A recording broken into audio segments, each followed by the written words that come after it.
Welcome to Bible Fiber, where we explore the textures and shades of the biblical tapestry. I'm Shelley Neese, president of the Jerusalem Connection, a Christian organization dedicated to sharing the stories of Israel's people, both ancient and modern.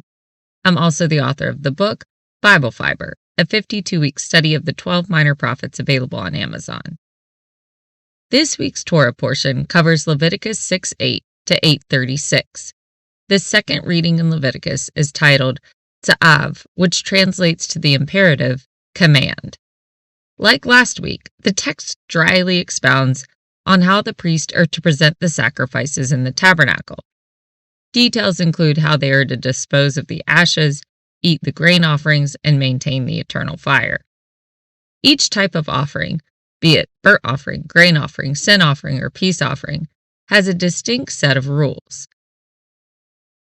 The latter half of the portion describes the elaborate consecration ceremony for Aaron and his sons as they begin their service in the tabernacle. First, Moses had them bathe and issued their ritual vestments.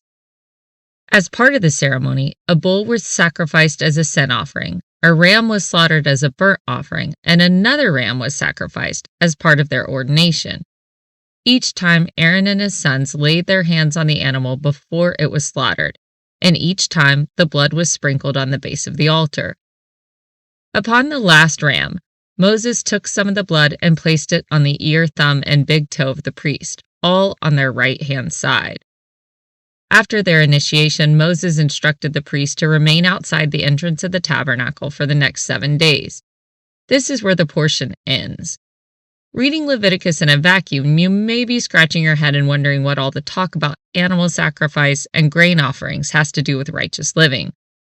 The Exodus story echoes throughout history because it is a call to freedom and a reminder of the dignity of all those made in God's image. The 10 Commandments are laced with lessons in morality that still apply today. The concept of Jubilee outlines an ideal society where everyone lives free from debt and with dignity.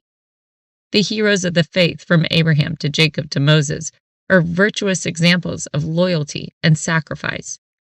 Leviticus has none of that. It's like the operating manual for priests to fulfill their tabernacle duties.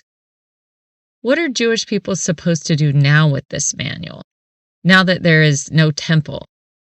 There are still those who know they are in the Levitical priesthood, but they have not had an altar to service or an animal to slay for 2,000 years. At this point, the Jewish people have lived far longer without a sanctuary than they lived with one. It isn't as if the Jews ever had the chance to voluntarily phase out their sacrificial system. The Romans decided that for them. The destruction of the Second Temple in 70 CE abruptly ended the Jews' most central form of worship. As they mourned the loss of their sacred sanctuary, they had to ask themselves how they were supposed to atone for their sins without a temple or an altar. Of the 613 laws in the Torah, 150 of them pertain to temple worship. How were they to maintain God's laws when a sixth of them were no longer possible? If we look to historic examples set by other ancient civilizations, the Jewish nation and religion should not have been able to withstand such an enormous crush to their identity. If history tends to repeat itself, the expected next chapters in the Jews' long history should have been dispersion, assimilation, and absorption. They would have gone the way of the Mayans, Aztecs, Minoans, and Nabateans, people who have disappeared to history. But that didn't happen in the case of the Jewish people. One of the commands given to the priest was to keep the sanctuary fire burning perpetually. It shall not go out, according to Leviticus 6:13. The eternal flame was a practical necessity for the daily sacrifices. But even more so, it symbolized the uninterrupted connection between the divine and his covenant people. With the destruction of the Second Temple, the Jewish people have gone through one crisis after another. But the embers of the eternal fire, spiritually and nationally, never went out, even during the periods of violent winds. Without the ritual of sacrifice, they still maintained prayer, Sabbath, and a religious calendar that kept the fire going. These things have been the spark to keep a people together across centuries and continents. In addition to their rituals and practices, the Jewish people survived the loss of the temple because their prophets had already given them the tools they needed for a templeless and even stateless religion. The prophetic books enabled them to survive such an outcome. Though Leviticus had laid out how to draw close to God through sacrifice, the prophets showed them other pure ways to walk in communion with their Creator. Prayer, study, and acts of loving kindness were the new substitutes for animal sacrifice. They had been there all along, but now they were brought to the foreground. In the prophetic books, the prophets regularly critiqued the sacrificial system. They never voted to abolish it, but they wanted to protect it from abuse and corruption. The prophet Amos was commissioned to warn the people that burnt offerings by the wealthy did not cover over the continuous abuse of the poor.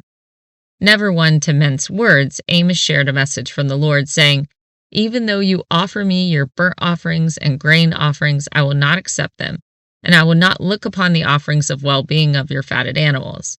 Take away from me the noise of your songs, I will not listen to the melody of your harps, but let justice roll down like waters, and righteousness like an ever-flowing stream." As the smoke was still rising and the walls crumbling from the destroyed temple, the first-century rabbis looked to the words of Hosea for hope. Hosea 6:6 says, "For I desire steadfast love and not sacrifice, the knowledge of God rather than burnt offerings." Rabbi Yohanan ben Zakkai, a key revolutionary in the formation of post-temple Judaism, taught his followers that acts of loving kindness and mercy were the primary means to approach God. The rabbis used this psalm to encourage prayer as a substitute for sacrifice. Indeed, the Jewish daily prayer schedule mirrors the times of sacrifices offered at the temple. For Christians, it was the sacrificial death of our Messiah Jesus on the cross that was the final sacrifice.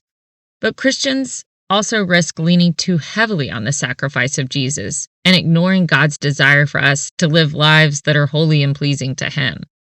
The Apostle Paul exhorted Christians to present ourselves as a living sacrifice, holy and acceptable to God. We are the living version of the burnt offering, the offering that was only dedicated to God. The Greek word that Paul uses for worship or service is the same word used in the Septuagint for the priestly ritual service in the tabernacle. He's essentially saying that the believer's daily conduct is like our temple service, and we must avoid all that defiles us and embrace only that which purifies and cleanses. Join me next week for our third Leviticus reading, and we will learn about what happened to Aaron's sons when they presented unholy fire. If you would like to get the study questions that go with this episode, visit our website and sign up for the newsletter at thejerusalemconnection.us. Shabbat Shalom and Am Israel Chai.